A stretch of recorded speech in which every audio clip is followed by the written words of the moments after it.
Yeah, so when I'm doing the limit from the right of 2, that's this green line, right? So I'm plugging in the 2 into x. So that's where I got 6a plus b. Yeah, so it's at 0 and at 2 are the connections. So how did I get the piece at 2 from here? I used the machine that allows me to plug in 2, right, which is the quadratic, and I put 2 in for every x. So 2 squared times a plus 2 times b plus 1. And I did that twice, right? I did that twice. I did it at 2, right? I did it at 2 to get this equation, and I did it at 0 to get this equation, b equals 1. Yes, question, Oscar.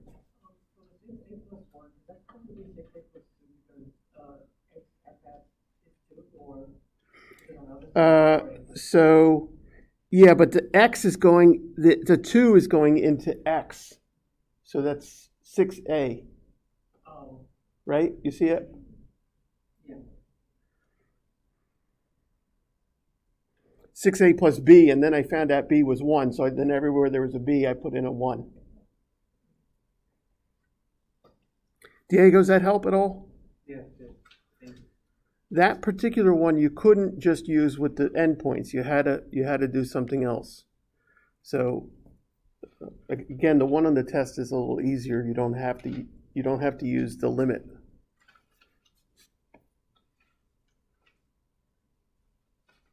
Number 8 is perfect because there's one just like that on the test.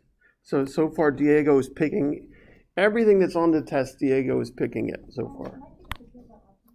Say it again? Yes.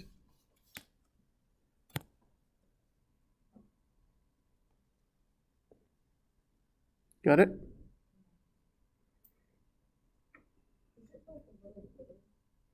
Yes. Life is a little blurry. You could come take a picture of my screen if you want.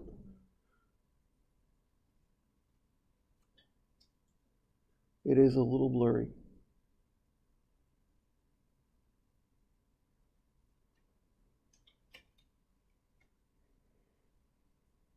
During the heavy part of the pandemic, I didn't know what day it was. We started calling it Blur's Day.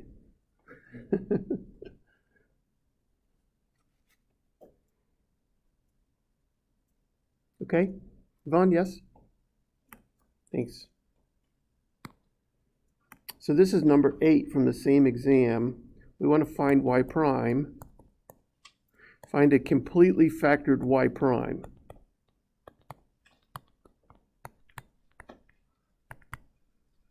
And that's what I say on the test as well. So I've got y equals 2x minus 1 quantity to the negative 2 times x squared minus x minus 2 to the positive 2. Now, with the negative exponents, it's a little confusing, okay? But the one on the test has all positive exponents, okay? So let me actually turn this into positive exponents and do the quotient rule.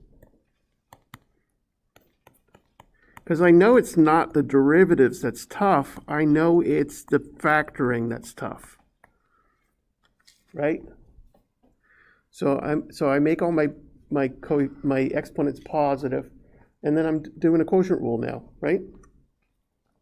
So upstairs function is x squared minus x minus 2 quantity squared. Derivative is 2 times the inside times the derivative of the inside, which is 2x minus 1. Is there anything above that, or is it just... That's it. Yeah, that's it. Well, I gave the directions, right? Find a completely factored, yep. The second function is 2x minus 1 squared, or the downstairs function, and that is 2 times 2x minus 1 now to the first power, but times another 2. Is everybody okay here?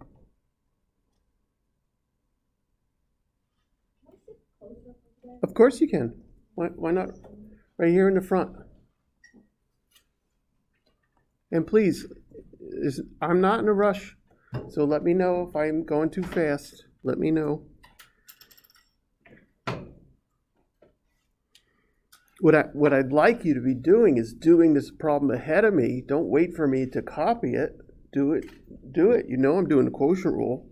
Everybody okay here? All right. I need this loop, and I need to divide by the downstairs squared. So I like on my test to put like this is my loop here. This little side work, right? So now I'm ready for y prime. Upstairs, I have to pick things in the order for the quotient loop, right? So I'm going to pick the 2 times x squared minus x minus 2 times a 2x minus 1 quantity cubed. Everyone agree with that? Look at that diagonal. That's my first term, right? Everyone agree with the 2x minus 1 quantity cubed?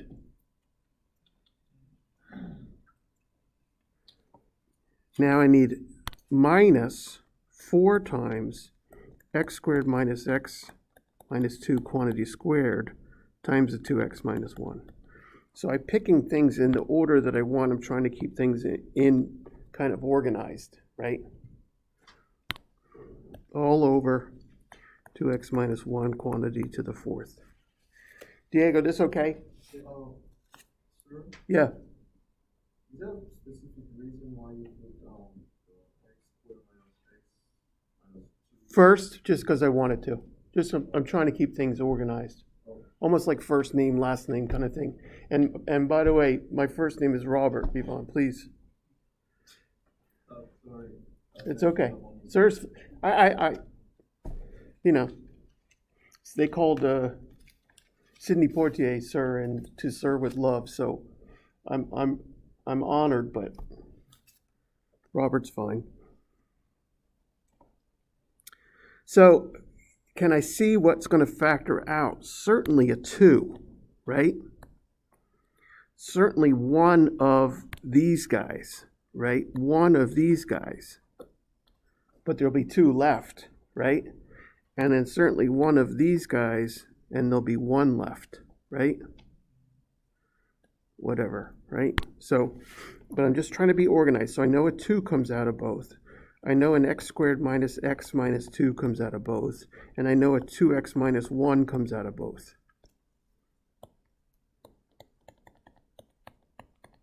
So what's left over? Let's see if I can see what's left over. It looks like 2x minus 1 to the 2nd. Everyone agree there?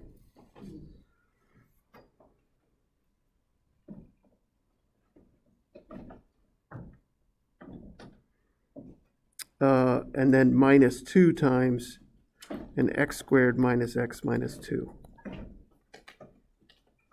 But I mean, you okay there? You're okay there, right? That other seat? Yes, thank you.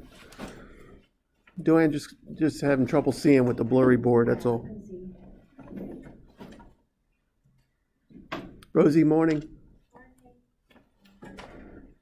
I recorded. I'm just on my second problem here. Okay, so far? So now I can't factor in here, right? You can tell I can't factor in here. So what do? I distribute everything and then try and factor, right? So I've got y prime. And it's horrible to have to keep rewriting everything, but that's what we do. Every time we write a new line of our report, we want it to read like a complete sentence, right? So I get 4x squared minus 4x plus 1 minus 2x squared plus 2x plus 4.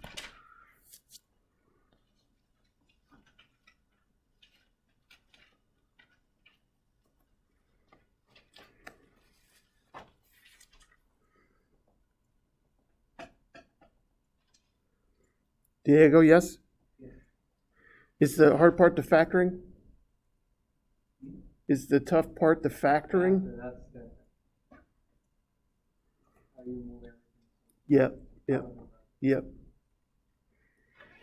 So this part I can simplify, and it might be factorable.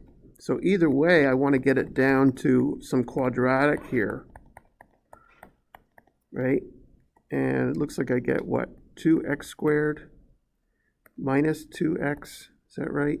Plus 5. And I can do a couple of things. I can use quadratic formula here to see if this last piece factors. I can graph it to see if it hits the x-intercept at all, right? I can do my old check of 2 times 5 is 10, and I would have 1 and 10 or 2 and 5, and none of those will give me a 2. So I know it won't factor with integers. It still could factor with fractions, right? Rational roots. You remember the rational roots theorem? I could have possibly plus or minus 1, 5, and 1, 2. I could have a 1 over 1, a 1 over 2, a 5 over 1, or a 5 over 2. Those could be roots, right, from pre-cal. You remember doing that? Rational roots theorem. I think the easiest way is to graph it. And then that will tell me something quick, right? So where am I going, Desmos? In doubt, on the question, on the test, in doubt, make sure you look at the graph. It might unlock something for you. So y equals 2x squared. Is it minus 2x plus 5? So you see it doesn't even hit a 0. It can't be factorable. I know I'm done. So there it is, y prime. Oh, not done, right? I can reduce here, right? So y prime is 2 times x squared minus x minus 2 times 2x squared minus 2x. Oh, I see I'm not done even more. 2x minus 1 quantity to the fourth. Does this one factor? Oh yeah, where is it? Oh yeah, 3. But that piece factors, doesn't it? Doesn't x squared minus x minus 2 factor? Negative 2 and positive 1, right? Yes?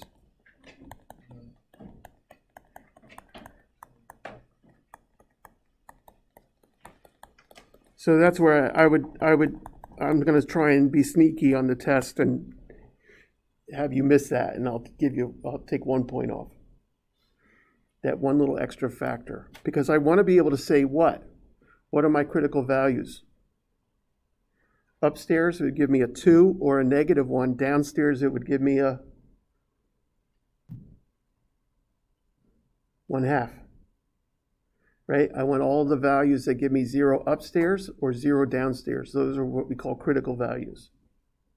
Can you define critical values? Yes. Critical values at this point are the numbers that give you a 0 upstairs in the derivative or a 0 downstairs in the derivative. Same thing for a second derivative or a fourth derivative or etc. So critical values, when the numerator is 0, when the denominator is 0. You're going to learn a little bit what they really are in chapter 4.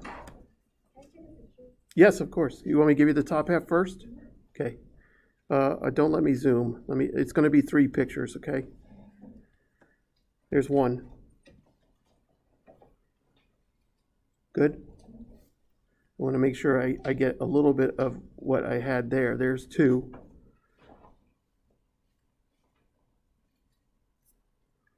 And this should be the end of it right here. Okay? Let's see who else is here. Rosie is here. Bahameen is here. Grace is here. Yvonne is here. Kevin is not here. Marco is not here. Emerson is here. Daniel, not here. Emerson, you need another picture? You need the top half of it? Yeah, I'll give it to you in 3 shots. Anybody else taking a picture right now? There's the first. Good? Second.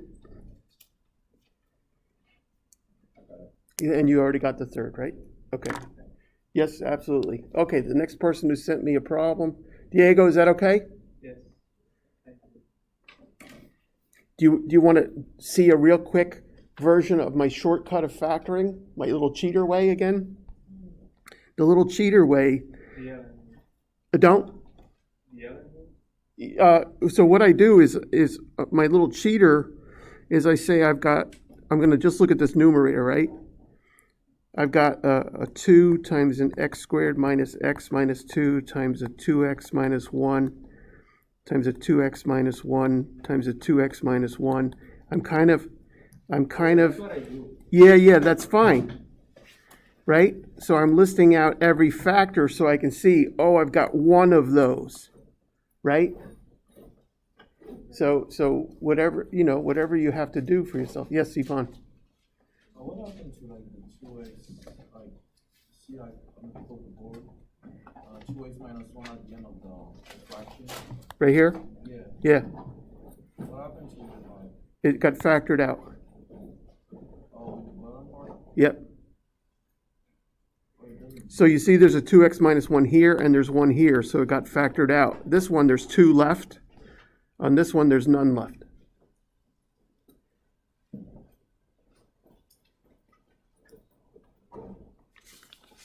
Marco, morning.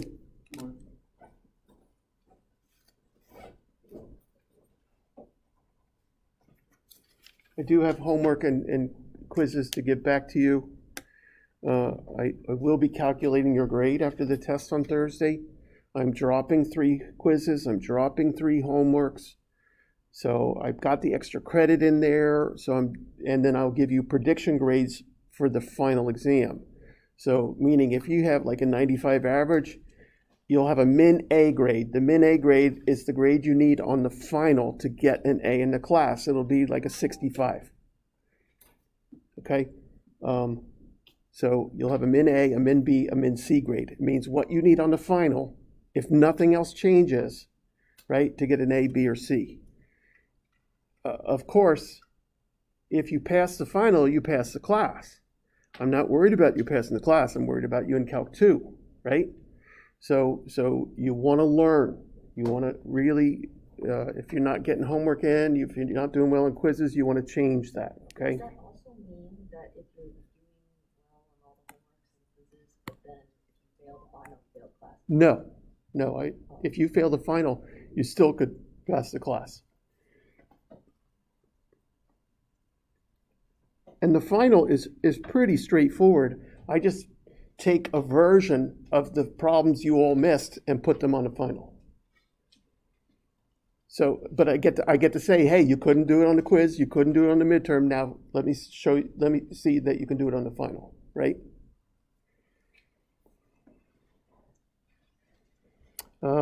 Eduardo, did you give me a picture? Is it? Yes, I did. It is a picture. Yeah. Okay, I'll look in the remind, see if the picture's there.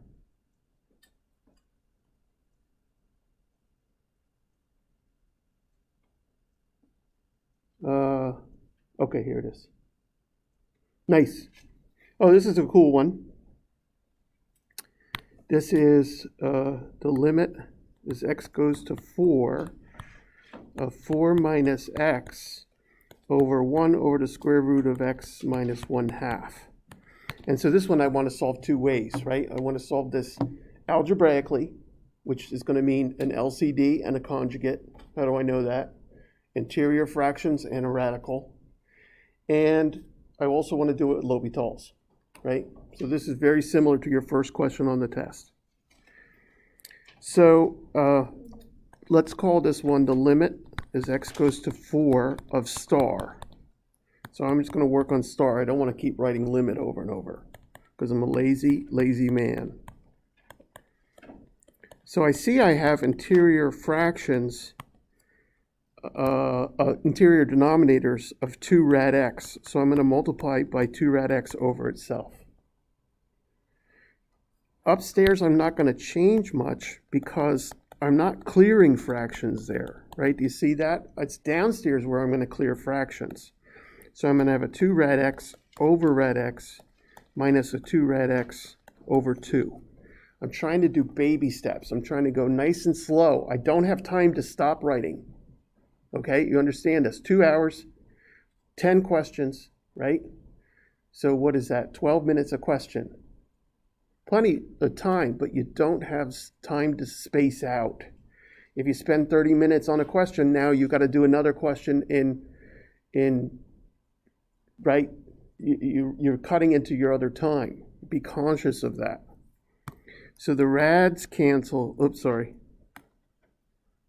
The square roots cancel here, and the 2's cancel here, and then I rewrite. I'm really trying to take baby steps. So what do I have left downstairs now? I have a 2 minus rad x, and that's where my conjugate's going to come into play, right? So the conjugate is 2 plus rad x, but I have to multiply by 1, so I need that over itself. Eduardo, yes so far? Yeah. Is it the L'Hopital's or is it the factoring here? Oh, it's the LCD that they confused. Okay. So you see, I'm really kind of thinking of like this is 4 over 1 and this is x over 1, and the easiest way is to multiply them all together. So 2 times rad x times 1 times 1. And then use that over itself. So upstairs, I'm not going to touch it again. I have 2 rad x times 4 minus x times 2 plus rad x all over 4 minus x. Oh, what do you know? That's the piece that's going to cancel, right? So now finally star is 2 rad x times the quantity of 2 plus rad x, and I'm ready to do my limit. So I'm going back to the limit as x goes to 4 of star, which is 2 times square root of 4 times 2 plus square root of 4, right? So 4 times 4, 16, yes?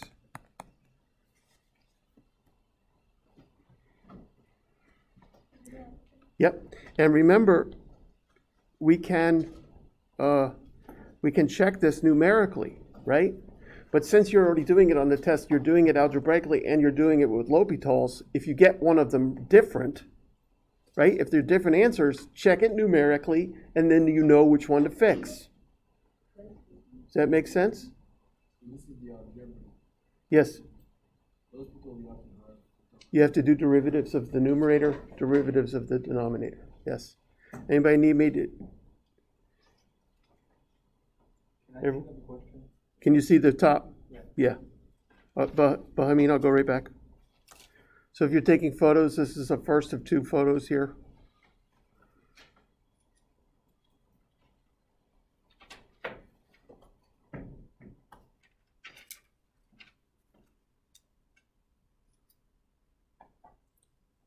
And the second of 2 photos. So that line I just had. So this is.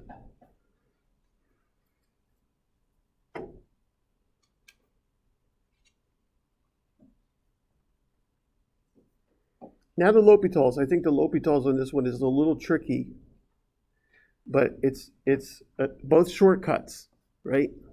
Our shortcuts are we have a lot of them. Hopefully we'll have a list on everything, right? So, but let me do it a brand new page here with the L'Hopital's.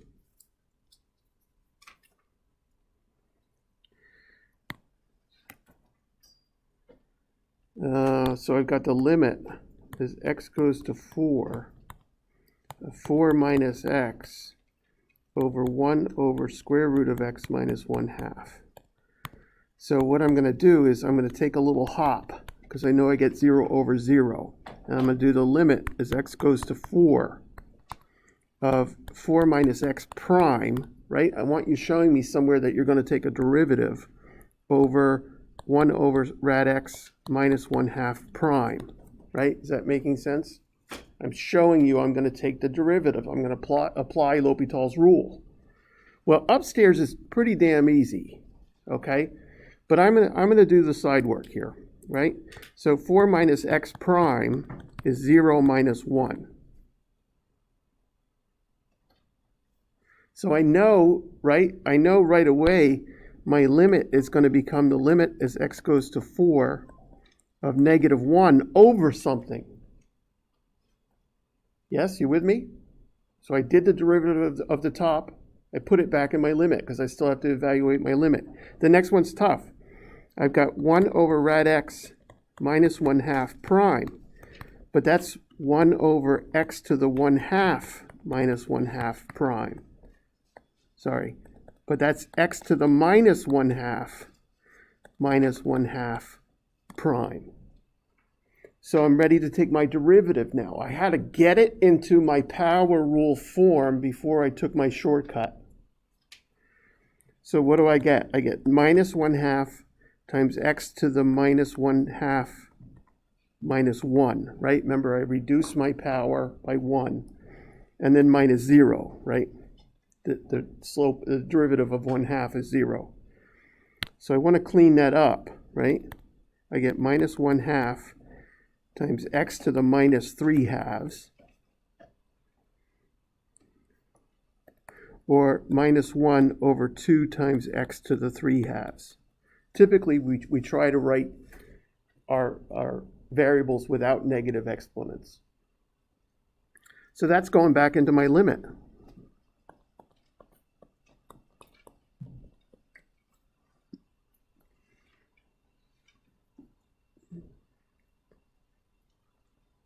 And now I see I'm not even dividing by anything but 1 now, right? Because you should see that this is the limit as x goes to 4 of 2x to the 3/2, right? Because it's a keep change flip. It's in the denominator of the denominator, so it becomes a numerator, right? Keep change flip. The negatives cancel. And all I have to do is plug in. So I get what? 2 times 4 to the 3/2. Half power means square root, right? So I get 2 times 2 to the third. 2 to the third is 8. So I get 16. Same answer. Yay. Happy?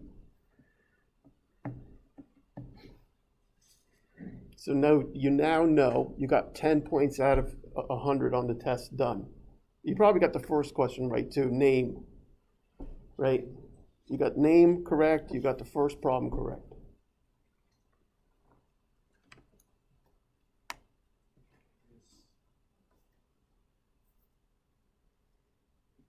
It's the hardest part is to rearrange before you divide. Yes, and I wouldn't even say it's calculus, right? It's all the exponent work you did in pre-cal. Next one is from top. Yep.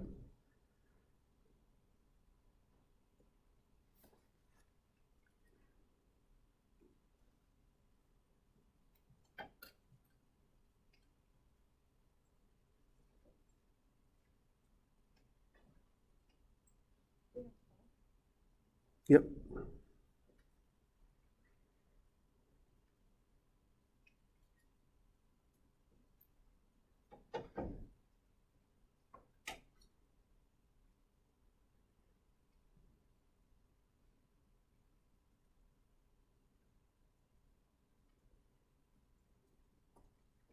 Okay, nice.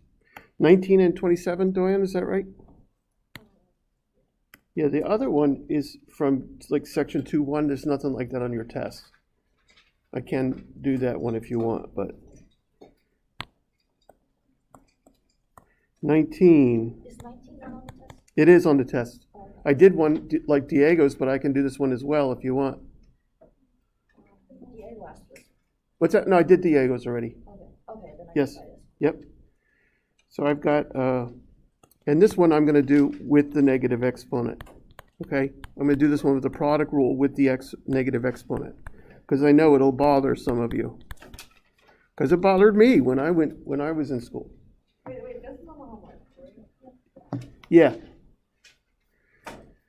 This bothered me when I was a student, and you have to figure it out. You got to sit there and think about it and see if you could rearrange things and make it easier and whatever you have to do. So I'm going to do this one with a product rule, whereas the one I did with Diego, I did as a quotient rule. Okay? Again, the one on your test has no negative exponents. So you're going to do it as a product rule.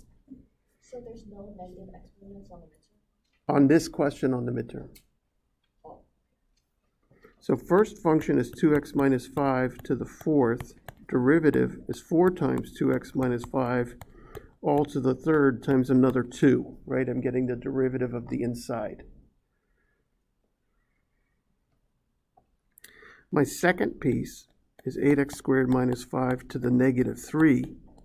And my derivative is negative 3 times 8x squared minus 5 quantity to the negative 4. Remember, I have to subtract 1 from the exponent. And then derivative of the inside is 16x.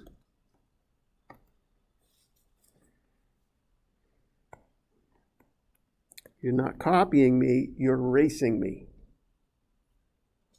You're not copying, you're doing the stuff yourself, and then look up and see that you have the same thing. And then if I'm moving too fast, you're telling me to stop. I am your Uber driver. If you tell me to change the radio, I'm kicking you out. I'm ready for my product rule, correct? We ready? When I do a product rule, it doesn't matter which order I do the pieces. So I'm going to pick this one first just because it's positive. So I've got 8 times 2x minus 5 to the third times an 8x squared minus 5 to the negative third. Minus 48x times a 2x minus 5 to the fourth times an 8x squared minus 5 to the negative 4. How is everybody doing?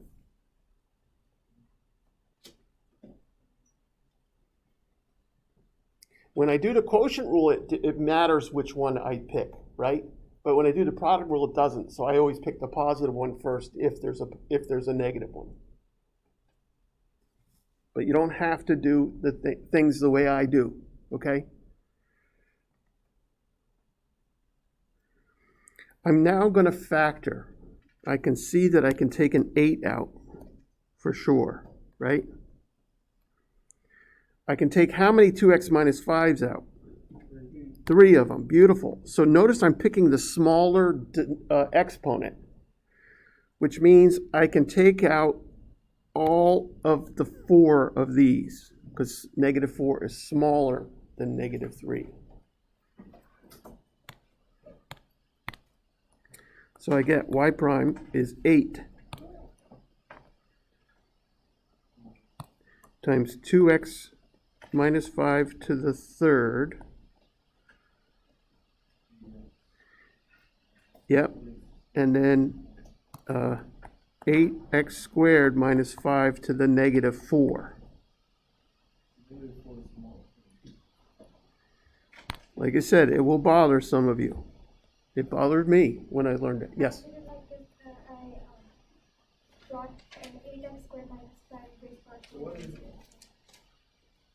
What remains in the? We're about to, right?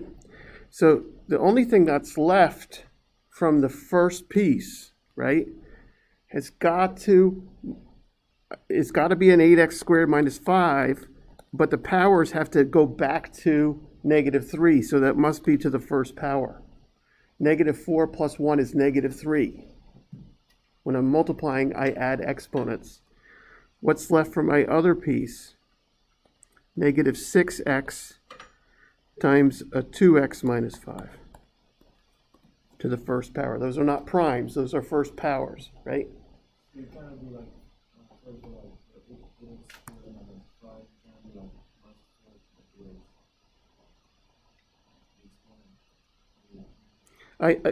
the I'm not sure quite what you're saying, but I'm saying if I distribute this to here, right? If I distribute this piece to here, I get back to what I had originally.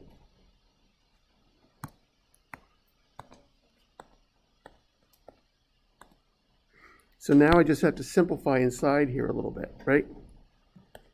So I've got 8 times 2x minus 5 quantity cubed over 8x squared minus 5 to the fourth power positive over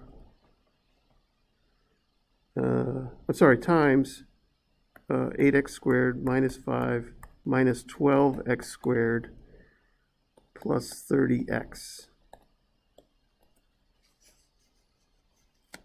Double check me, please.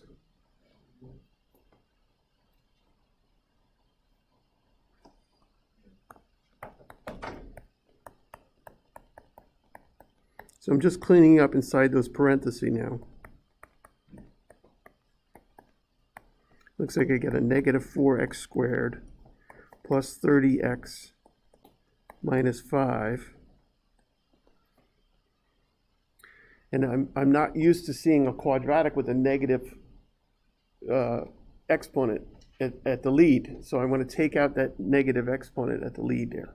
So I'm going to get y prime is negative 8 times 2x minus 5 to the third over 8x squared minus 5 to the fourth. And then I've just got 4x squared minus 30x plus 5. And I have to check that piece, right? I think this piece factors, but my factors are irrational. So it factors, but my factors are irrational, so we don't factor it. But if I were to find the critical values, I would still have to use quadratic formula, right? Because I'm trying to factor what's in the square bracket, and no, I don't remember ever teaching someone how to factor with a leading negative. Yeah, I took out the negatives from all of these and put it out here. Will you care if we do that? Yes, because this piece could factor. So if you don't take out that leading negative, I don't know who taught you how to factor with a leading negative.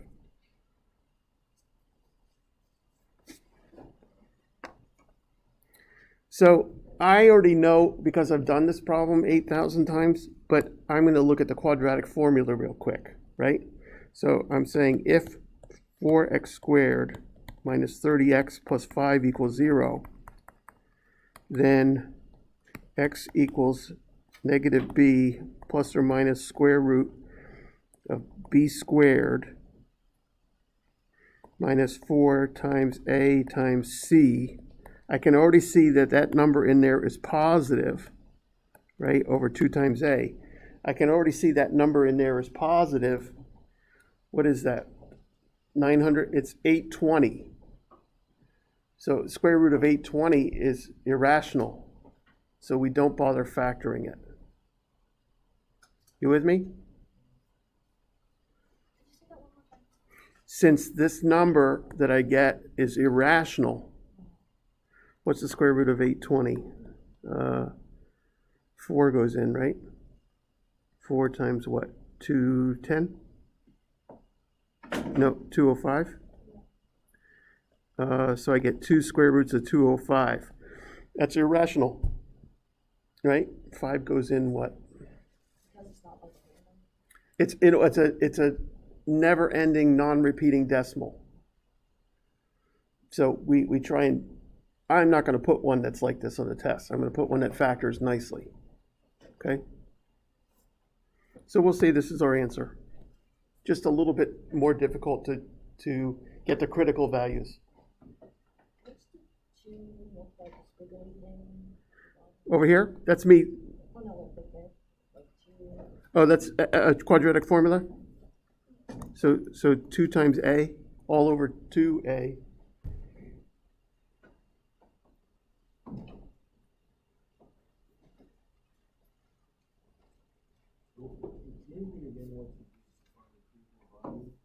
I set the numerator equal to 0. I set the denominator equal to 0. So the numerator equal to 0 is 5 halves, right? The denominator equal to 0 is square root of 5/8 plus or minus square root of 5/8.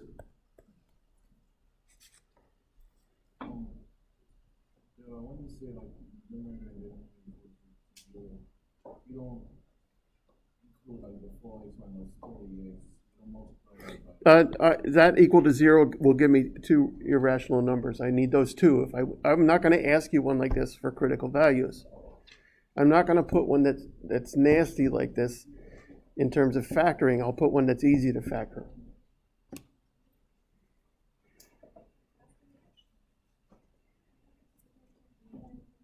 All right, another one from Joanne here. I'm worried that no one's asking about inverse trigs. I asked you. Oh, okay, yes. Did you send me an actual picture of one? I don't have a problem. I'm just making the foundation of it, when there's a differentiation. Okay. Good, so this, I want to find y prime. I'm going to use x's, sorry. I don't like r's. So it's obviously quotient rule, correct? So for upstairs function is x, derivative is 1. Downstairs function is x squared plus 1. Again, you're not copying me, you're racing me. You're not copying it from the board. You're doing the calculus yourself. The derivative is 1 over 2 square roots of x squared plus 1 times another 2x. Everybody with me? I'm doing a quotient rule, so I need to divide by the downstairs squared, which will just eliminate the radical. So this part is my loop. I'm ready for y prime.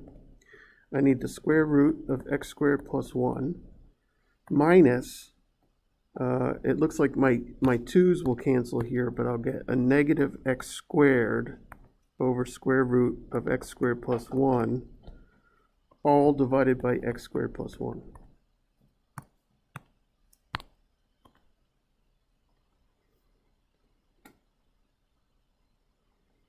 Wouldn't it be g squared, so x squared plus 1? I did. So the downstairs function is a square root. So when I squared it, Okay. right, it killed the square root, right? Now I see I have interior fractions, right? Eduardo, interior fractions. There's only one interior denominator, right? And so it is square root of x squared plus 1. So I'm picking that over itself to clear the interior fractions. So I'm going to multiply to numerators, right? Everybody with me?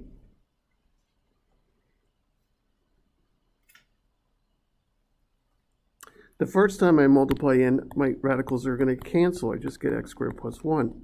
The second time, they cancel in a different way, right? The first time they canceled by squaring it. The second time, they actually cross out each other, so I get a minus x squared. And downstairs, I get x squared plus 1 to the 3 halves. If you're not used to that one yet, you're not doing enough problems, right? It's something to the first power and something to the half power. So when you multiply like bases, you add exponents. 1 plus 1/2 is 3 halves. So final answer, nice and easy, 1 over x squared plus 1 to the 3 halves, done. Okay, so The thing is that on the homework, instead of an x, it was an r. So r prime was r prime. No, because if they tell me the original variable is r, then you're doing a DDR. You're doing a derivative in terms of r. So what made you decide to multiply by the square root thing? Just to get rid of all the square roots? Exactly. When I see fractions within fractions, Yeah. I want to clear fractions. Okay. I want at the end, and if you look at the end, I have a single term completely factored. The numerator is completely factored. The denominator is completely factored. Can I take a picture? Yes. First, two halves, okay?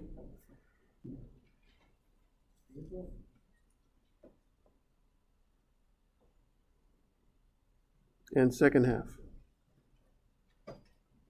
You did this in 2 parts. It took me 5. Well, yeah, I mean, but that's what you have to practice enough to learn, right? It's like driving home. If a road is shut, it might take you a little longer until you learn all the shortcuts, right? So it's just practice.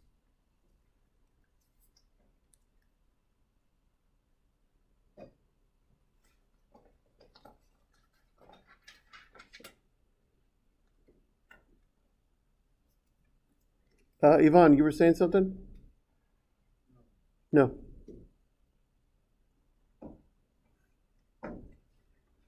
Nice. Okay, so I got everybody's answer. I'm a little worried that you're not. So I'm going to do some inverse trigs. I think that's something we haven't done enough of. I wanted to ask something like, just like a side question. I'm sorry? It's like a side question. On which one? What would be like the derivative of e to the xy? Sure. So e to the xy, let's say, equals 1. Okay? Or whatever you want. What do you want it to be equal to? Online I found it equals something y plus x No, y prime. no. So I could just call the function y equals e to the xy, okay? It's a little weird, but I could do that. And now I'm going to take a derivative, okay? So d dx of y should be equal to d dx of e to the xy. So on the left side, I get y prime. On the right side, I get e to the xy times xy prime.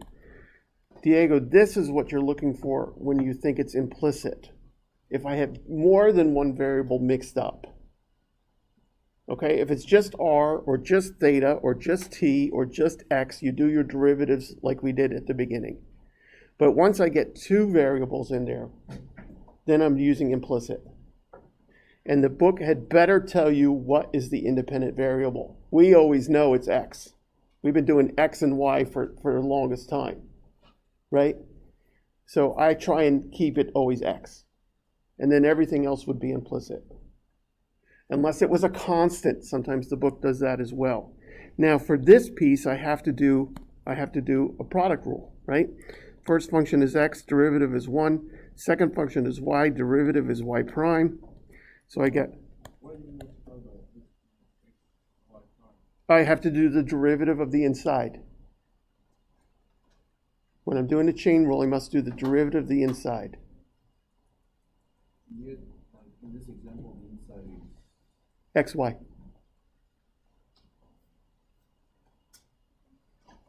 I like to think of e to the x as a soda machine, right? And the input is up in the corner. I have to put the money up in the corner. So e to the x, right? The input is up in the corner. So that's the inside input, inside. So what do I get here? I get e to the xy times xy prime plus y. But if you remember what e to the xy it's y. So y prime is y times xy prime plus y. Do I need to keep going? Remember, I'm solving for y prime, right? So y prime equals xy y prime plus y squared. I'm going to get all my y prime terms on one side.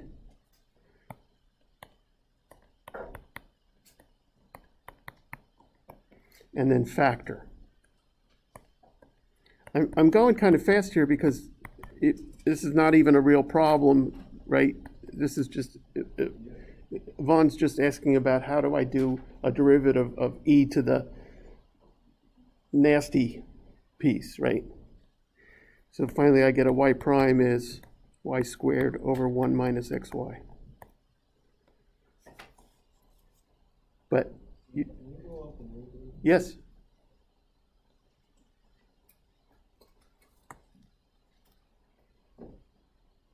So on the midterm, it's gonna tell us each time we need to use implicit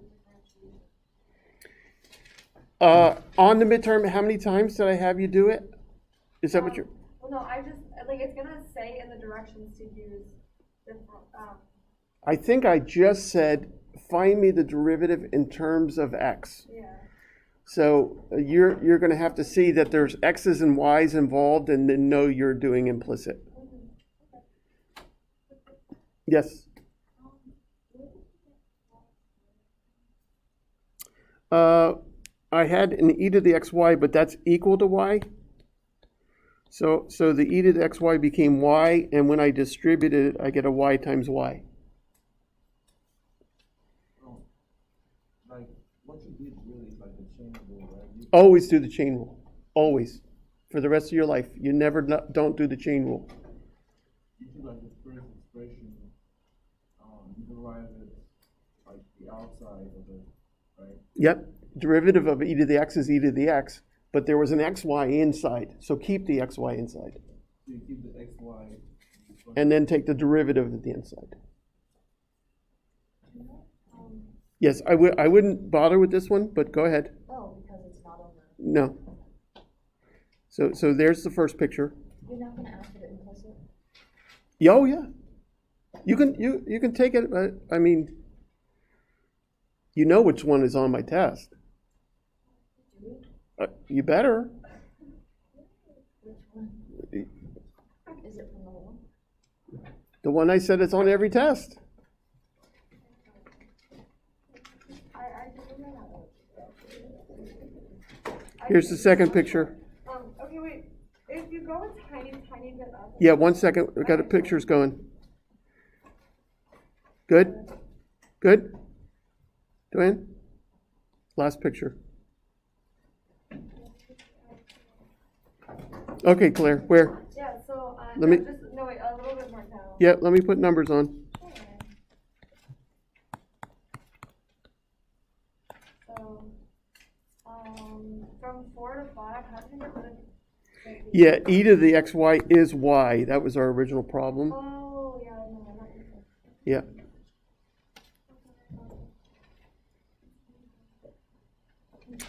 Okay, Ian just sent me one. How is the inverse of arctan equal to 1 plus cos of theta? Who said that? Where did you get that from, Ian?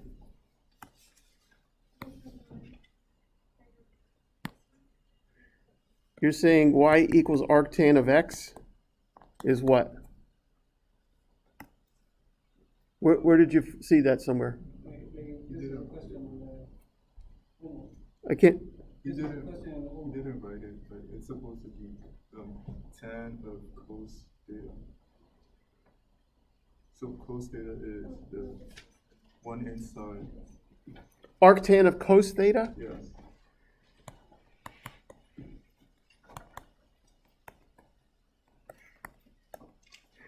And they're asking me for a derivative? Yeah, so it's fine. So Bahameen, this is a first level of an inverse trig function, okay? Where I just want the derivative, okay? But I have to use chain rule, right? Always. So, but I got on my notes that y equals the arctan of u, right?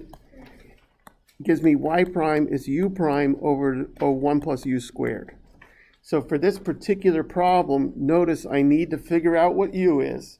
I need to figure out what u prime is. I need to figure out what u squared is. So u is obviously cos of theta.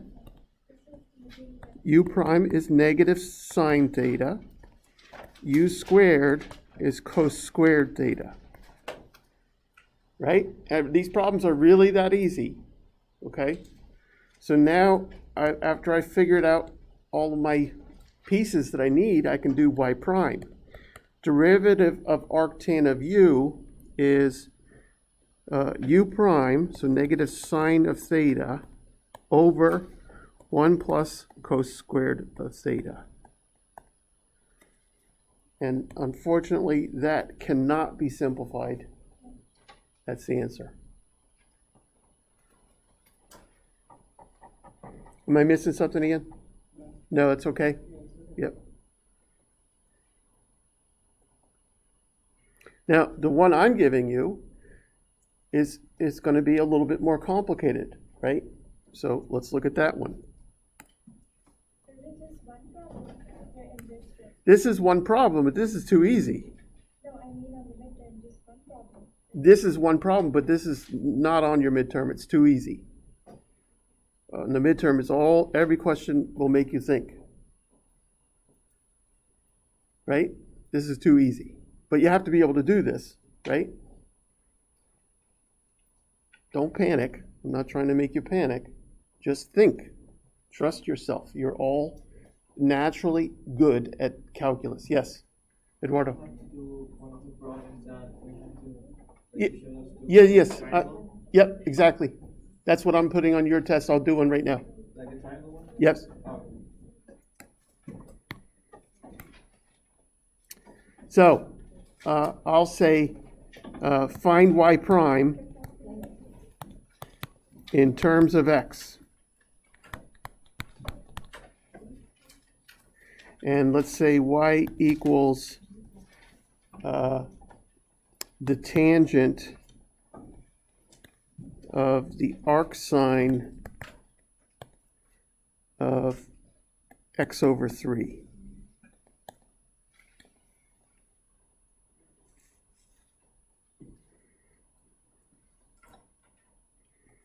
So this is something like on your test, okay? So obviously, if you think about the derivative right away, you're going to get a secant, right? Yes, you with me? A secant squared, right? So, but that's in terms of theta, right? Oh, sorry, not tangent theta, tangent of the arc sine, sorry. Arc sine is my theta, right? I was jumping ahead. Tangent of the arc sine. When I see an inverse trig, I think theta, right? So theta is my arc sine of x over 3. But I don't think in terms of arc sine, I think in terms of sine.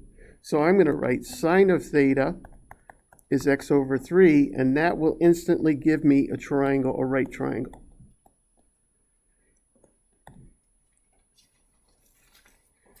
So I know opposite side is x, hypotenuse is 3, and by the Pythagorean theorem, the remaining side is 9 minus x squared.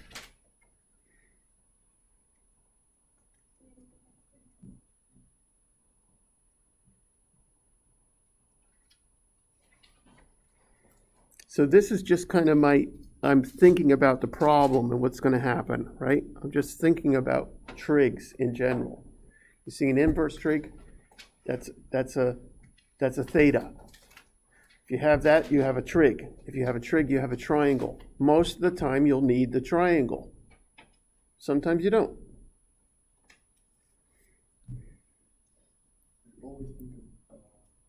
Whenever I think of a trig, I think of a triangle, a right triangle.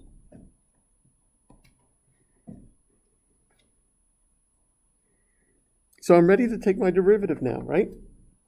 The derivative, y prime, is secant squared of the arc sine of x over 3 times the derivative of arc sine of x over 3. So I'll put a prime on there. I'll put a little placeholder.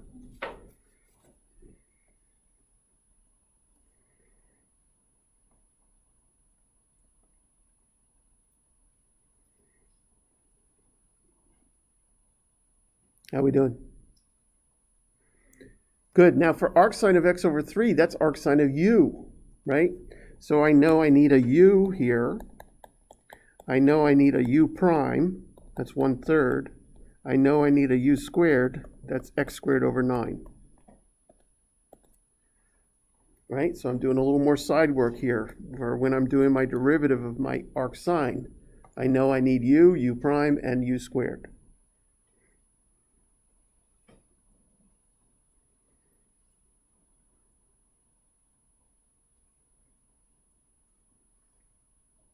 Right? We ready?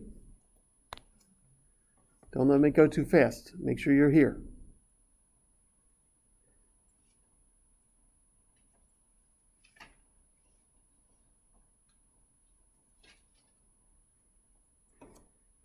So I get y prime is the secant squared of theta. I know I'm going to go back to my triangle, right, to get theta. Theta is arc sine of x over 3. Times, I need u prime, 1/3, over the square root of 1 minus u squared, x squared over 9.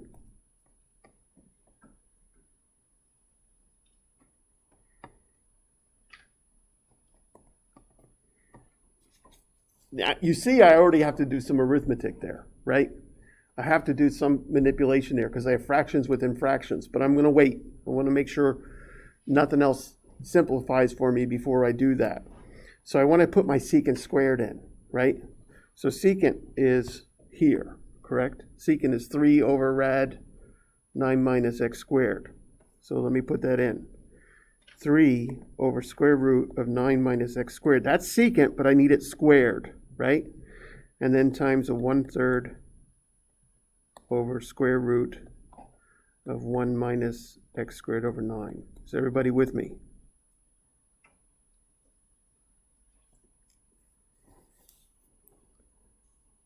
If I say solve this in terms of x and you leave a secant in there, right, you're not solving in terms of x. I should see x's as functions and coefficients and etc., right? I shouldn't see any trigs. If I say solve it in terms of x, I should not see a trig.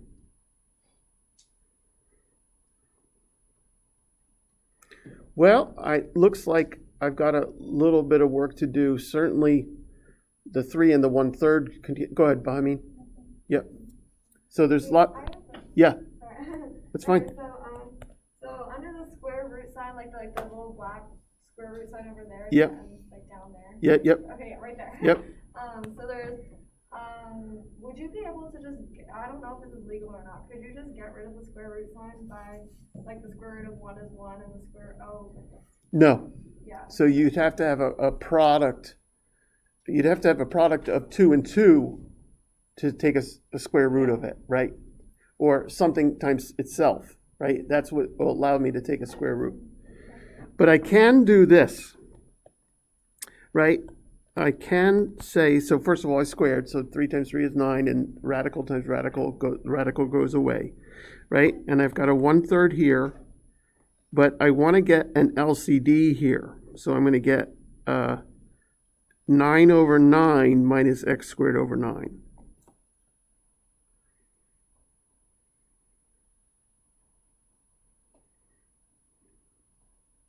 Now that 9 downstairs in the radical can be factored out, correct? But when it comes out of the radical, it comes out as a 1/3. So I get y prime equals 9 over 9 minus x squared times 1/3 over 1/3 times the square root of 9 minus x squared. So my two factors of 1/3 cancel. And it looks like I'm almost done.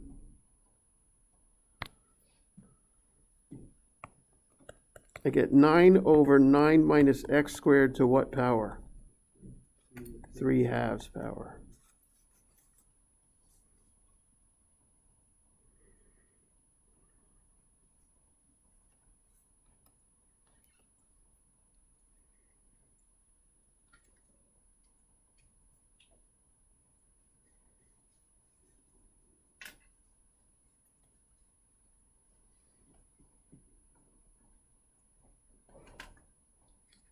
And like for you to do a question that has an x and a y in an inverse strict question, and the question must be like find the derivative in terms of x, because that's where I'm having a problem. Implicit answer. Yes. This has only x. What was the other question? Was it? Ian? Yes. If you're taking photos, I got 3 photos here. Find y primes in terms of x.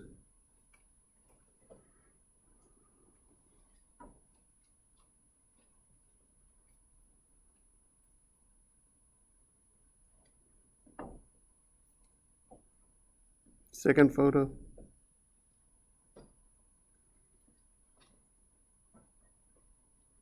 Claire, you need the first again or no? No, I'm done. Joanne got it? And last photo. 2 things could happen on your test with implicit. I could ask you to find a derivative which means keep it a function. And on the one that I did give you, it's solve it in terms of x. Or I could just ask you for a tangent line. I could just ask you for a slope. So There can be two types of implicit questions. it's possible. So the one that I'll do one of each, okay?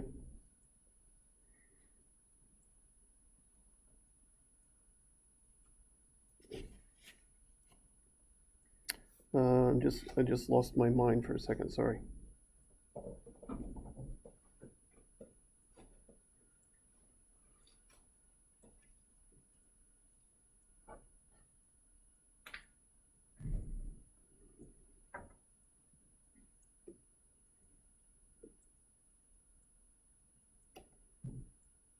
So it's this one. So this was from homework 3.5. I think this is a very fair example of a problem with implicit, that if you can do this, you're set. So I've got x squared plus y squared equals quantity 2x squared plus 2y squared minus x quantity squared. And I want to find the tangent line at 0, I think it's 0, 1/2. Does that sound familiar to the homework? Yeah. You just have to find the derivative and then plug it in and just find the derivative. But on this one, to find y prime is very nasty. So on this one, I'll say to you, just find me the slope, okay? If I say find y prime, it's some function of x, right?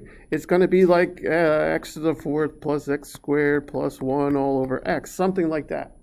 But if I say find m, it's just going to be a number, like 1/3. So if I say find the derivative, I want it as a function. If I say find the slope, I want a number. So in this one, I will say use implicit to find a slope and get the tangent line, right? Let's take a look at this nasty thing. If there's one that you cannot graph, I will give you a graph of it, okay? So this one is x squared plus y squared. Oops. Is equal to parenthesis 2x squared plus 2y squared minus x quantity squared. So there it is. It's a cardioid. It's supposed to look like a heart. The shape is called a cardioid, right? And we're looking at 0, 1/2. That's obviously on the, you can see it, right? 0, comma, oops, that's an O, 0, comma, 1/2, oops. Right, there's my point. What's the point? There's the point, so I'm going to find that tangent line at that point. It's nice because I already have a b value, right? All right, so we're going to do ddx of both sides, and the way I'm saying that is just saying prime. You can do either one, right? Or you could take the derivative of both sides, right? You could do that. So I get 2x plus 2y, y prime. Why do I get a y prime there? Because it's interconnected. Inside is y, derivative of y is y prime. Did I do the chain rule on the first piece? Yes, but the inside is x, and the derivative of x is 1. Equals 2 times 2x squared plus 2y squared minus x. Now to the first power, but times that inside, the derivative of that inside. So I'm putting a prime there. Could you write down what the question was like? Yep, find a tangent line.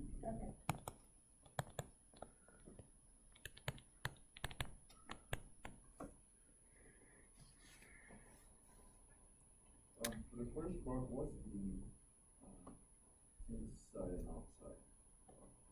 For the left-hand side? Well, the first function is an x squared function, so the outside function is a square, the inside is x. Oh, so you feel like the square is out. I want to keep going here. 2x plus 2y, y prime equals 2 times 2x squared plus 2y squared minus x. Now I'm going to do the derivative of this piece here. I get a 4x plus a 4y, y prime minus 1.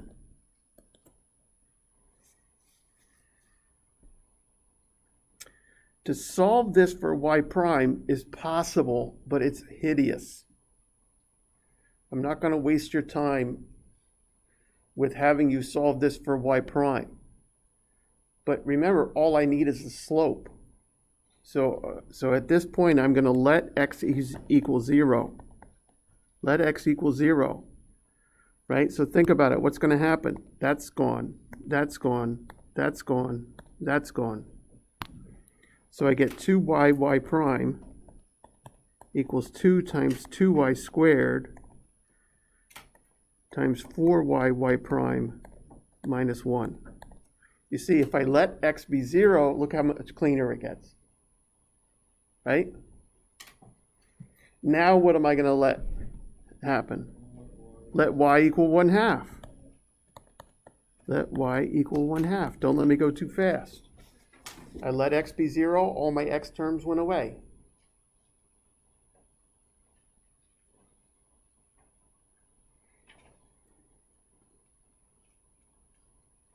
Now I'm going to let y be 1/2. So I get, I get 2 times 1/2. I got to plug in or I'm going to lose power.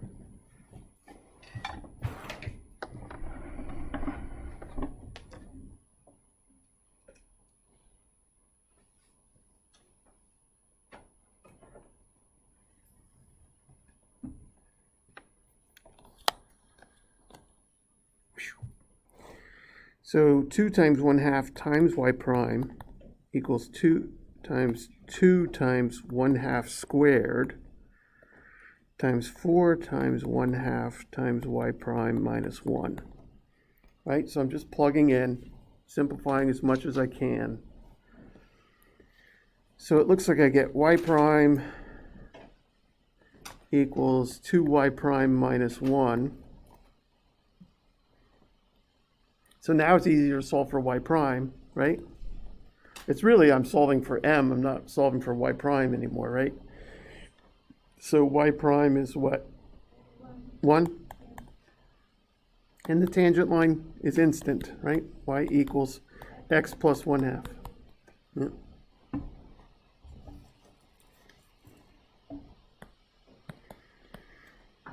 And of course, you would then graph it on the grid, on the graph that I gave you.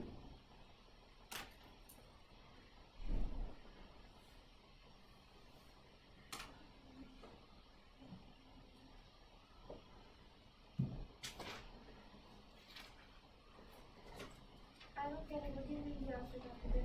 So I would have given you, for this particular problem, I would have given you this picture, Okay. and then you would just draw it on your, right? And it's pretty obvious that that's the correct line, right? I'll put it in anyway. Y equals x plus 1/2, right? There it is.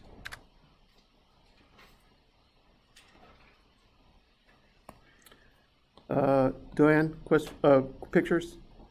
First one.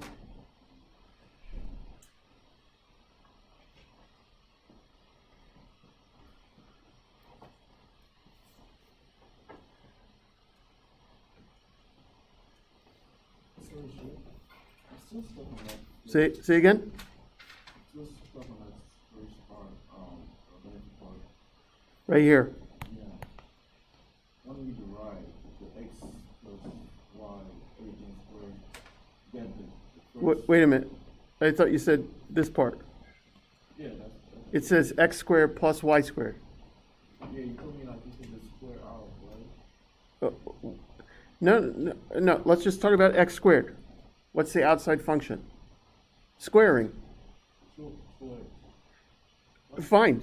So fine, but there's still an inside. It's x, and the derivative of x is 1. So you're still doing the chain rule. Now y squared. Chain rule for each of them. Always. Each of them. Every time you take a derivative chain rule. But when it's in x's, do you need to bother with it? No, because the derivative of the inside is 1. So that's 2x plus 2y, and the y prime is Times y prime, 2y times y prime. What's the inside function here? Y. y. So what's the derivative of the inside? Y prime. Y prime. That's why I have to multiply. Oh, okay. Second picture.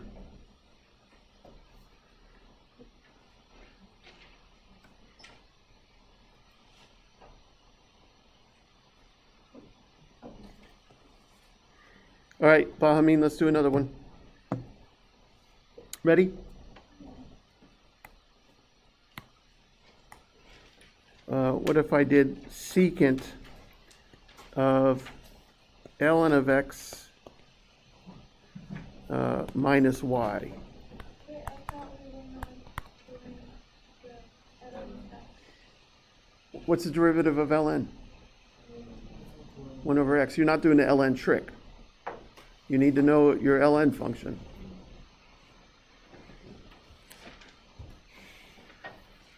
So notice here that I have a trig equal to something. So what do I have when I have a trig equal to something? I have a right triangle, right? So I want find y prime in terms of x. Why do you know this is implicit? Because I can't separate x's and y's, right? I cannot separate x's and y's. Actually, this one I can, but I would have to use an inverse secant, but you know I'm not giving you inverse secant. I'm only doing inverse sine, inverse cosine, inverse tangent, right?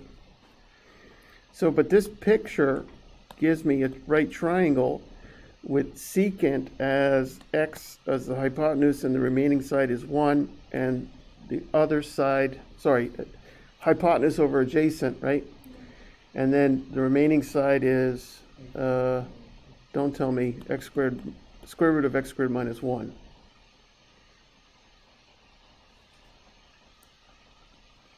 Notice I just called the inside piece alpha. I don't care. This graph is hideous, but I'm just trying to have you be able to apply rules, right? That's why math is good to learn, because that's what you have to do when you go to work. You have to figure out what are my constraints and what do you want me to do, right? And so you have to follow rules, right? So in this particular case, I'm going to do the derivative of both sides, right? So I want to do the derivative of left, derivative of right. What do I get? Derivative of secant is what? Good. Secant alpha tan of alpha times the derivative of the inside, ln of x minus y prime equals 1. Make sure everybody's with me there. Derivative of secant alpha is secant alpha tan alpha. And then I need the derivative of alpha.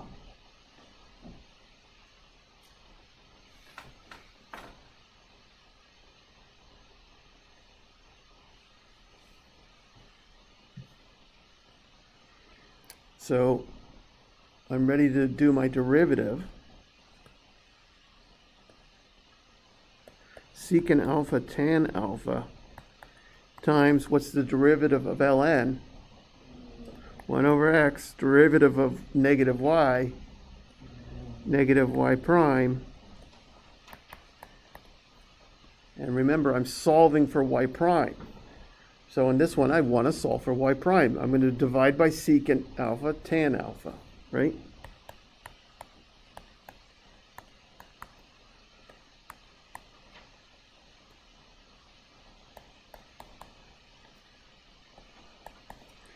What does that simplify to?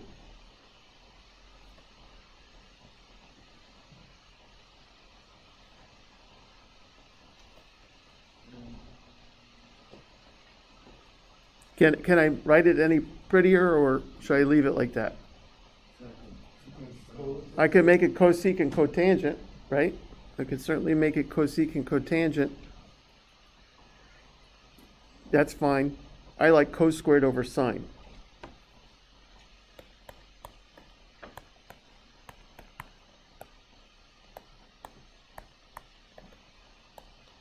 I like to think in sines and cosines, but you don't have to. You could leave it like this, okay? But remember, I'm still solving for y, so I want to subtract 1 over x.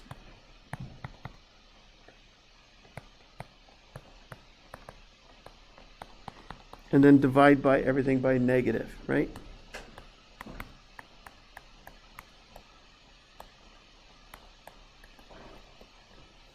Is this solved in terms of x? No. You got trigs in there. I don't want any trigs in there. So where am I going to get rid of, how am I going to get rid of my trigs? The triangle. This is a huge piece of Calc 2. Is if you have a function in terms of x that you're trying to take an antiderivative of, sometimes you can't, so you turn it into trigs, or vice versa. You turn trigs into x's or x's into trigs.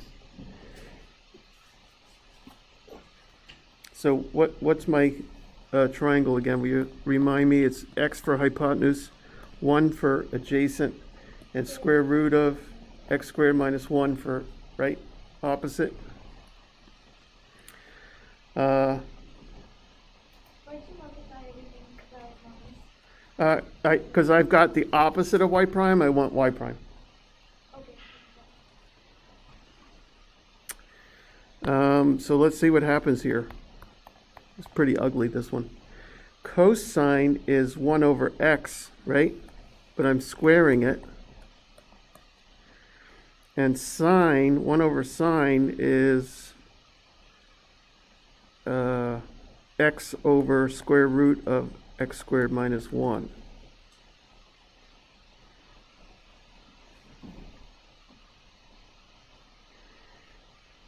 Agreed?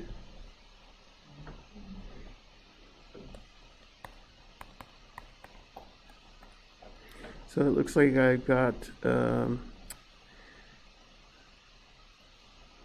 minus 1 over x square roots of x squared minus 1. And if I get my common denominator, I get square root of x squared minus 1, all minus 1 over x square roots of x squared minus 1.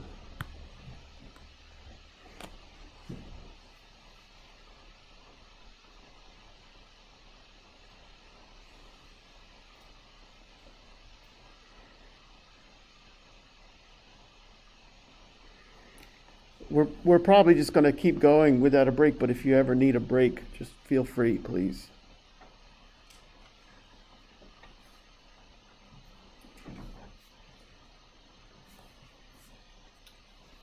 And this is the second type of question. Can we do one more? Well, I think we should probably move on because there's nothing really any more difficult than what I've done. If you had one you want me to do, I'm fine with that. If you email me later, I'm fine with that.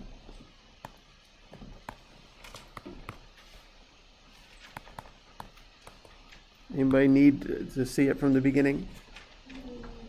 Give me no. Okay, so from 9 to 10. Yep. What happened? Oh, no, it's from 9. No, it's from 9 to 10. Wait, no, it's from 10 to 11, sorry.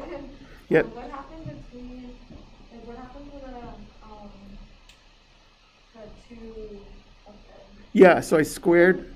Yeah, that's what I it is. squared that. I got 1 over x squared, but then one of the x's canceled. Oh, okay, yeah, that makes sense. Yeah. Okay, pictures. First of 3.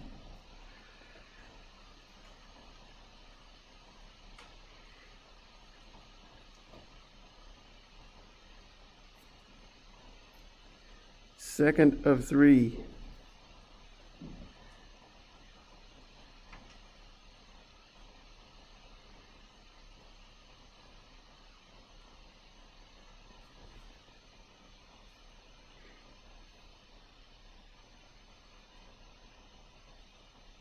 And last.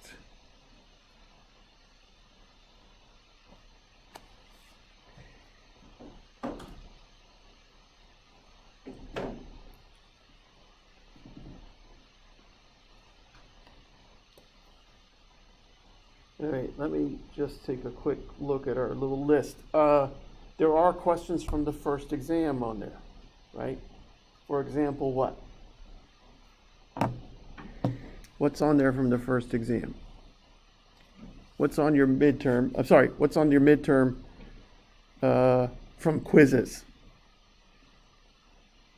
Everything. Go over your old quizzes. So you have to be able to do derivatives using a limit, but then you might check them with a quotient rule or check them with a chain rule. How many questions? 10. We have one, inverse trig and one implicit.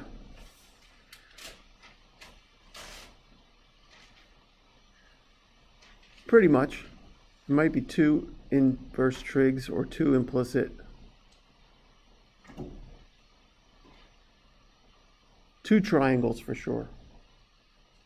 You have to be able to draw the triangle.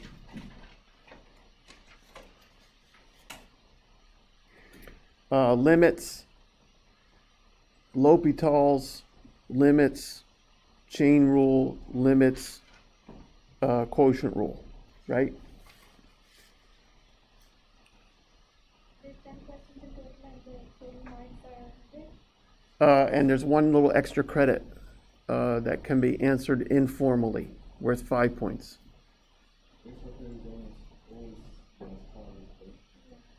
No, not really. I don't think this one's hard.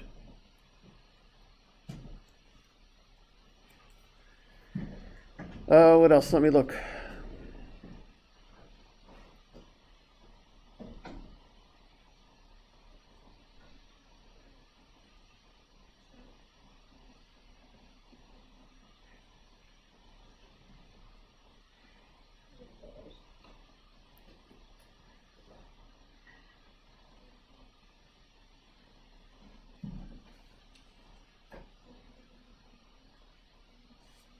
Continuity, we did one, right?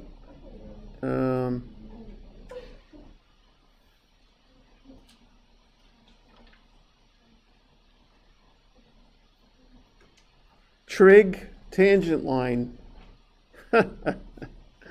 You better be able to do it this time. This will be the third one I give you.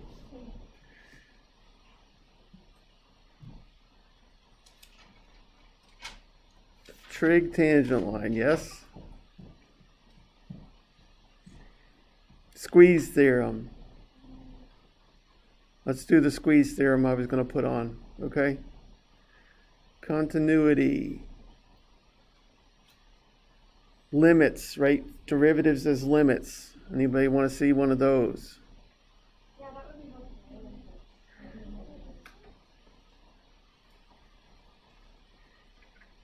I'd like to do the space theorem.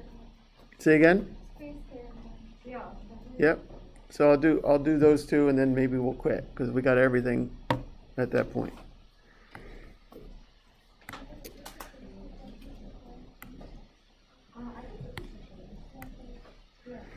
So we'll do a squeeze theorem first. So if the limit as x goes to 0 of sine x over x equals 1, find the following limit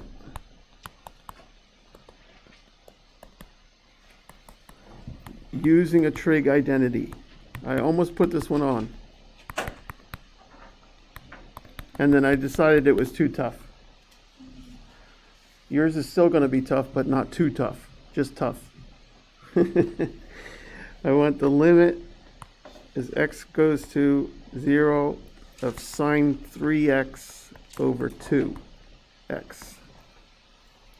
Using a trig identity is the key here. And my hint was that 3x is x plus 2x.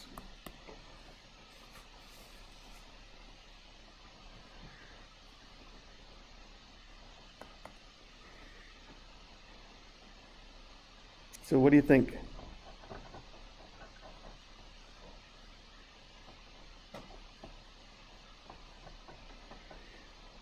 Sine x over x. Multiplied by 2x over x. No, you can't do that. You can't introduce a variable. Wait a minute. You can't introduce something other than 1. Okay. No, but aren't we just multiplying it? Multiplying by what? Like if we like separated like sine x and sine No. Yeah. So let's call this the limit as x goes to 0 of star. Let me give you another minute. Who's got it? Yvonne, you should have this one for me. We started this one the other day together. I was going to put it on the test for you.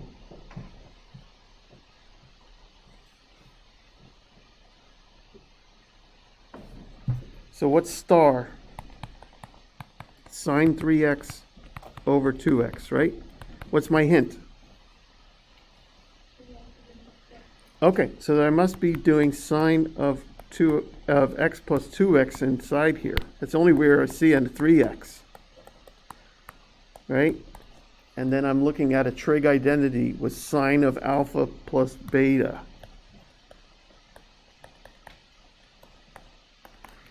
Right, that's sine of alpha, cos of beta, plus cos of alpha, sine of beta.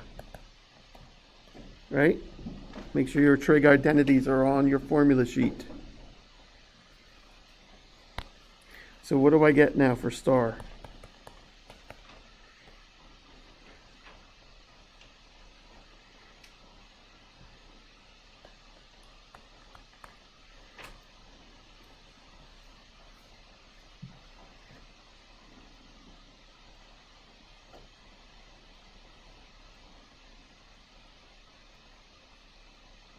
Sine x plus 4. Nice. Sine of x cos 2x. Nice. Plus cos x sine 2x. On this one, I divide and conquer. Whenever I have a multi-term numerator, right, there's 2 terms in this numerator, and a single term denominator, I can go divide and conquer. It's something that we'll do later this semester. It's something we'll do in Calc 2. So I've got sine of x cos of 2x over 2x plus cos of x sine 2x over 2x. Well, on the left side, I have what I want, right? I got a sine x over x. That's good. I have a sine x over x times a cos of 2x over 2. That's good. That's what I want. I want sine x over x. That's what I'm trying to make happen. On the other side, what do I do, though?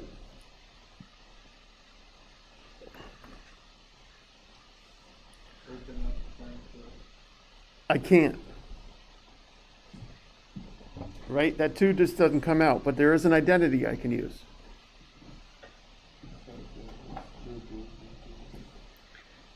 I can use that, but I want to use a trig identity, and I want to get this to happen.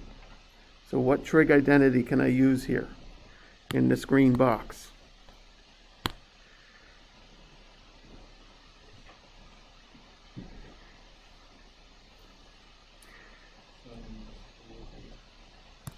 We know sine of 2 theta is 2 sine theta cos theta. So I get 2 sine x cos x times another cos x.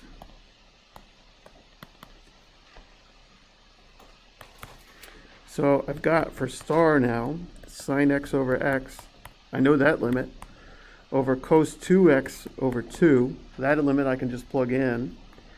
And then I've got, the 2's will cancel here, right? So I've got sine x over x.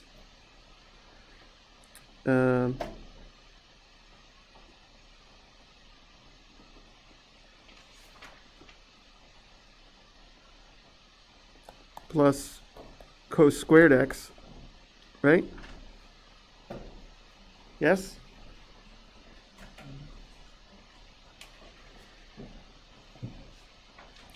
Now I'm ready to take my limit. Oh, not plus, times, sorry. Right? Yes? I'm ready to take my limit.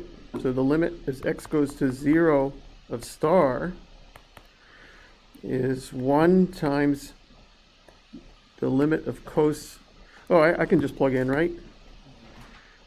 I get 1 times 1/2 plus 1 times 1. So I get 1/2 plus 1, 3/2. And of course, I could double check that one with numeric. Or if you haven't figured it out yet, you can see that you always get.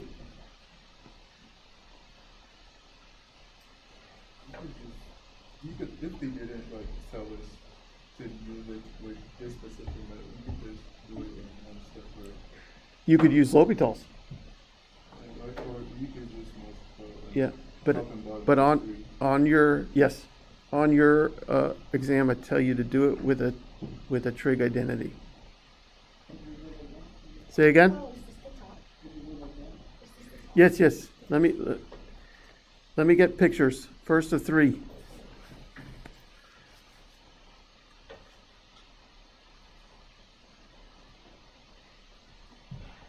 Joanne, yeah? Second of 3. I can't zoom because it gets really blurry, so.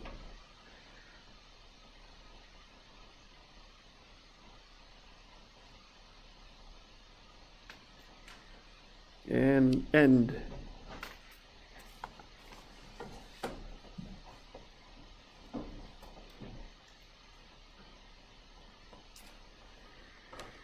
Nice. Let's do one more. Let's do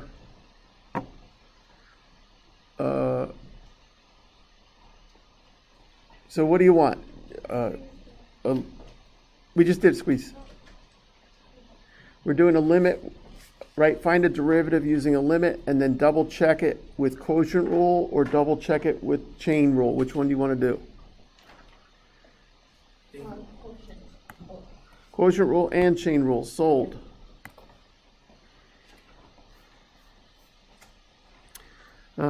Let's make the first one pretty damn easy, right? So find y prime using a limit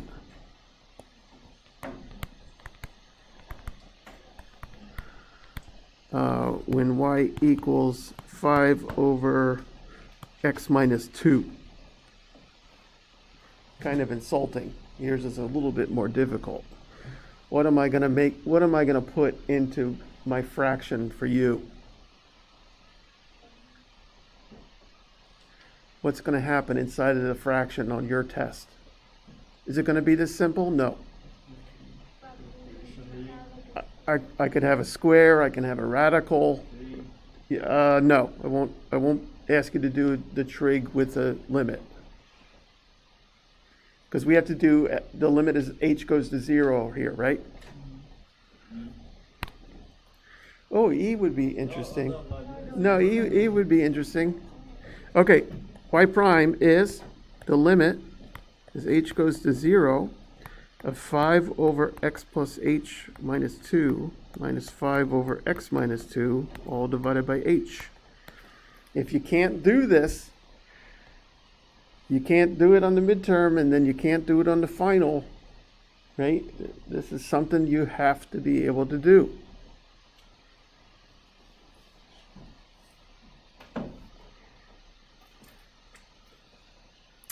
So let's call this the limit of star, because I don't want to keep writing that limit notation over and over, right? So I'm saying star is 5 over x plus h minus 2. Now I like the parenthesis on there.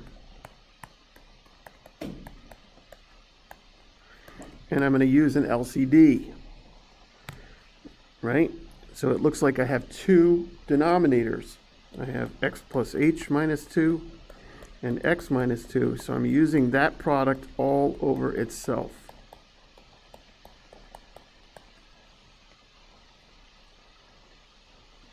How are we doing here?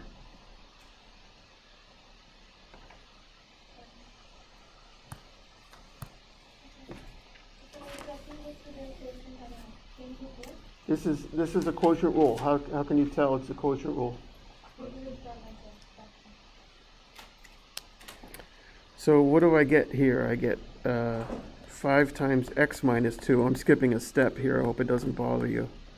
5 times x plus h minus 2 all over h times x plus h minus 2 times x minus 2. Again, you're not copying me here, right? You're racing me. You should have the problem done already. If you don't, you should be at least a step ahead of me. Don't wait for me to copy.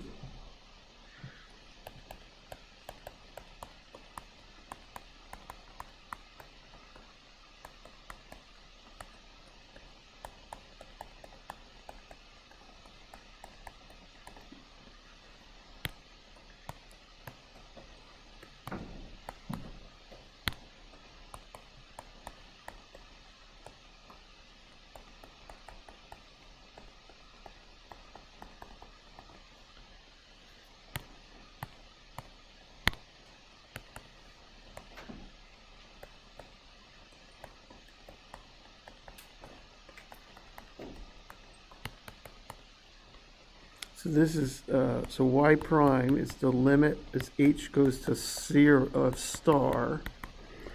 So that's minus 1 over x minus 2 times the x minus 2. So minus 1 over x minus 2 quantity squared. Nice. Because Robert is a screw up. That's why. I don't mind a mistake or two like that. It's not going to stop you from an A, right? But just make sure after you do something, you look back at what you did, right?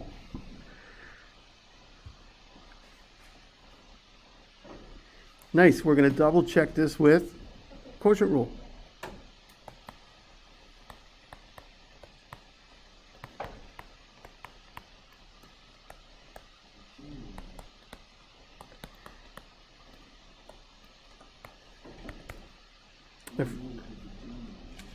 Say it again?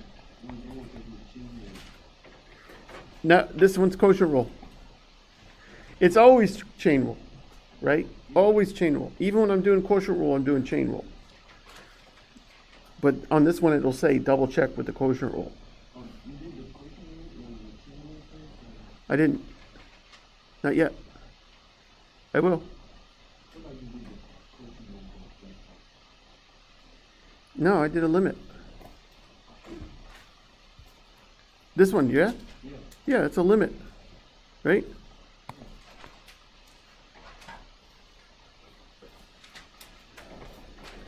Upstairs function is 5, derivative is 0. Downstairs function is x minus 2, derivative is 1. Oh, I'm doing quotient rule, other arrow. And I'm dividing by x minus 2 quantity squared. Pretty instant, right? Of course, yours will be more difficult. But that's the idea. I'm more worried about you doing the limit piece than the quotient rule piece.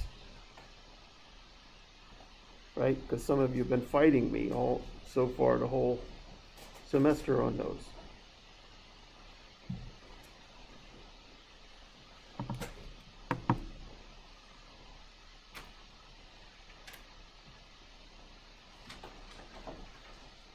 Okay, you ready? One more and then quit?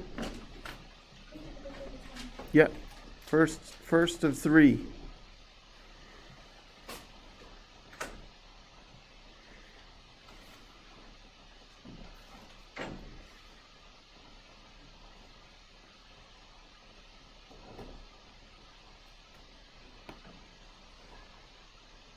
Okay?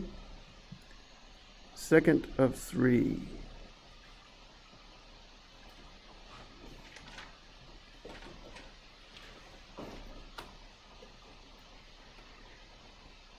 Okay?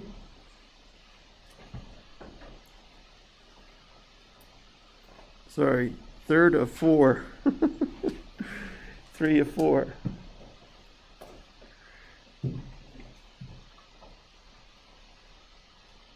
and then last. I'll make this one tough. Marinata, if you need another, do you need me to go back? You got it? Okay. I'll do this one, last one is a tough one, okay? Now, what are some strategies for taking this test?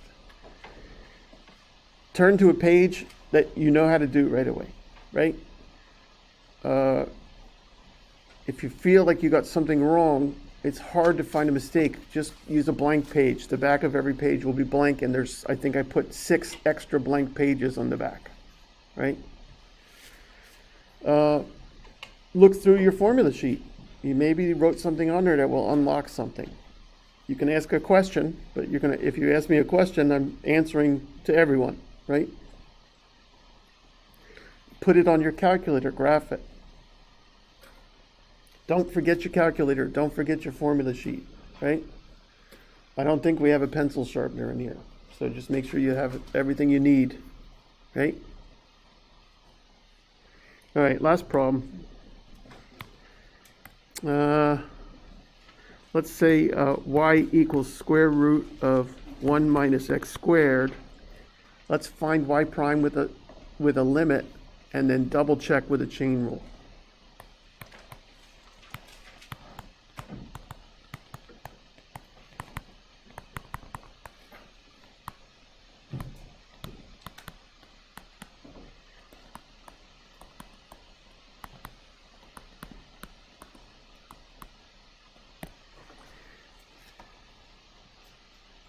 We did something just about like every question on the test today, but make sure you look at my old midterms, make sure you do the other ones. The only ones you shouldn't do are anything that say ln trick, right? But of course you still know the ln function, right? You know the derivative of the ln function. All right, what's y prime?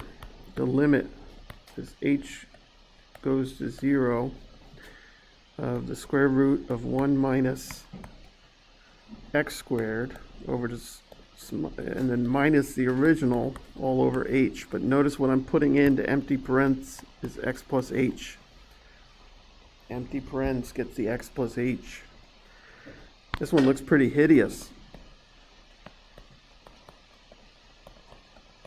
Right? This one looks pretty damn hideous.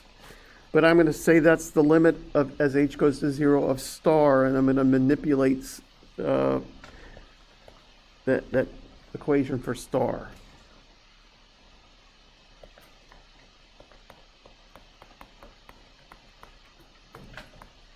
So what do you want to do? Yep, conjugate.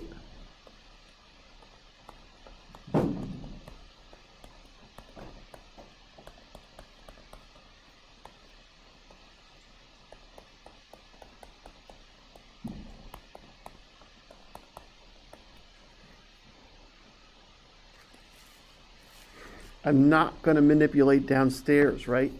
Why am I focusing upstairs? That's where my radicals will go away, right?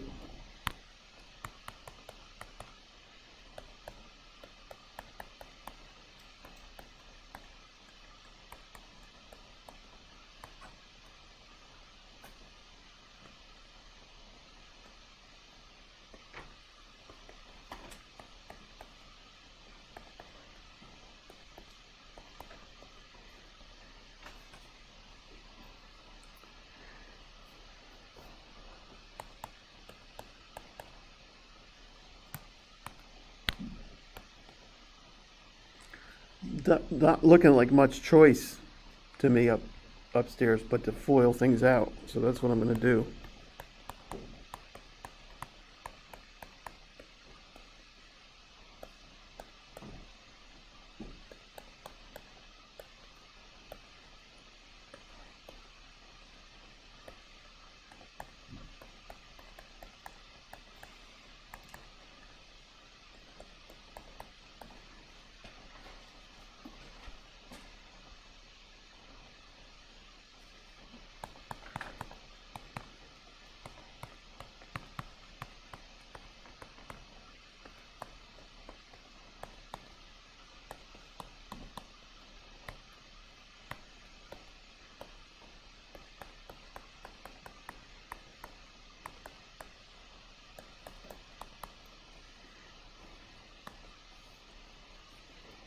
And then a whole bunch of things cancel. In fact, what do I remember? Terms without an H better cancel. If they don't cancel, I'm in trouble.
Oh, horrible, huh? What an evil teacher I am.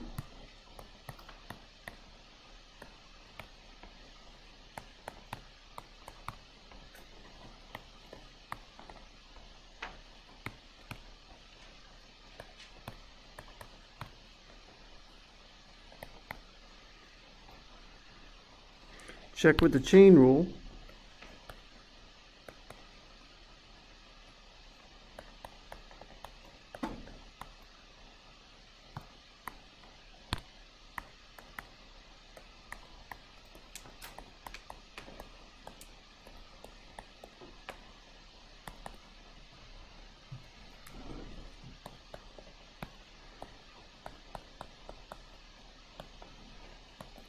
Yeah.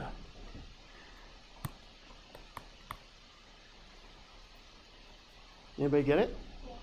Nice.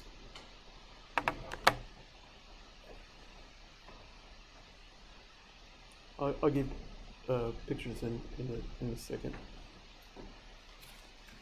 What do we learn from quizzes?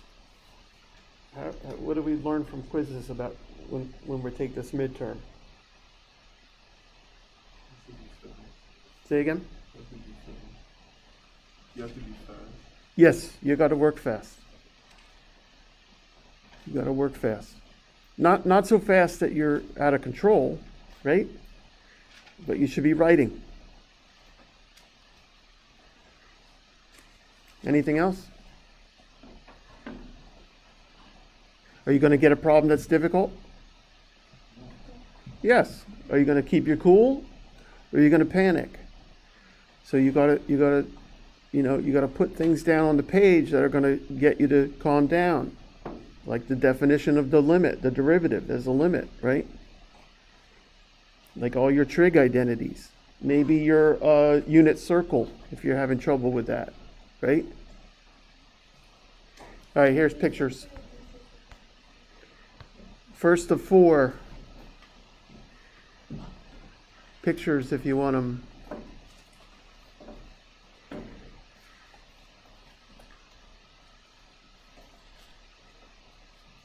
Second of 4.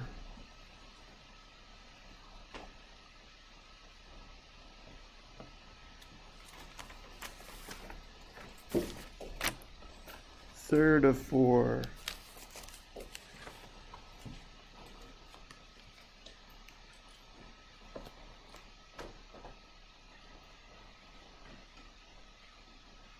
And the last. I got some papers here in the back.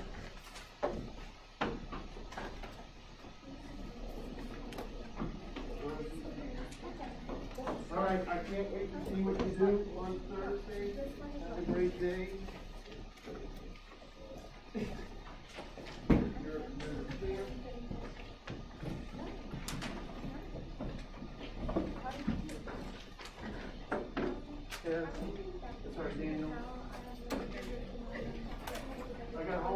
Daniel? Daniel, sorry, homework. Yeah. I don't know when you put in, but it's one of the, this is the very first thing. I have more handwriting, so I'm so sorry. Homework. See y'all later. No, I think it might be little. Just these two. Other than that, you may have been. Yeah. Of course, no problem. Yes. Yes.